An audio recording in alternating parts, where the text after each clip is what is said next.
दुपारी 12 साडेबारा. आजच दिसला. हा असं एवढं हे बघा एवढं हा जिवंत आहे, मेलं नाही, खरं ते अडकलंय. हम्म. हे वळता का तिकडे बघा. काहीतरी त्यासाठी करू काय ह्या हा, साठी ह्याच्यात घाला असं नको. हा घाला. हा. काय होत नाही का त्याला. हा, good. हे कसलं टक्के आहे? इकडे इकडे इकडे हा, इकडे घालून उचला. इकडे घालून उचला. उचला जरा हा घालून उचला. हे काय हा पण आलाय की हे बिनविषारी आहे, म्हणजे असं पकडता येत आहे. अडकलं तर हे आता काढा बघूया. परशी कशात अडकलंय बघूया. उचला उचला बिंदास. जरा आणि कोण करा.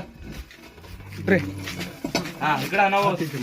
मोठा आहे असं गेलंय बघा ह्याच्यात ते. हा आणि बाकी बनलेलं हे आहे. अडकलं. हे जरा फरशी धरा किंवा धरलोय बाजूला सोडा.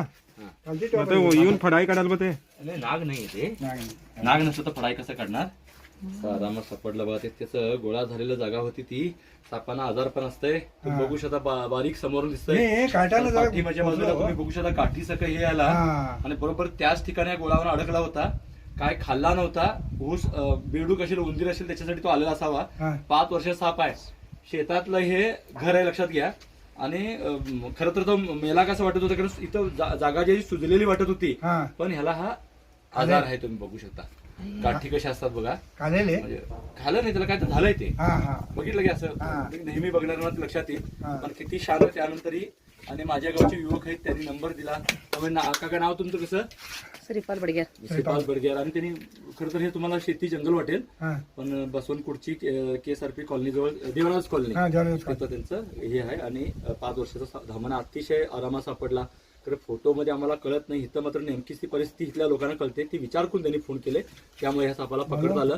आणि बिचारा उलट्या बाजून भेटला तर खरं तर अंडी घालल्याचं वाटेल तुम्हाला, पण हा याला आजार आहे. हा. त्यामुळे ह्याला अशक्त आहे म्हणावं लागेल. हा. आणि म्हणून तो सापडला पण. हा. आणि भक्ष्याची शोधात आला असावा. जनावर त्यांची राहतात इथं. हा आपण काळजी घ्यायला पाहिजे, पण माहिती पण असणं गरजेचं आहे. काय करतोय तुम्ही बघू शकता.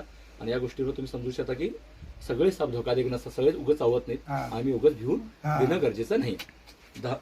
5 वर्ष वयाचा हा धामण जाती साप आहे. धन्यवाद. नाही.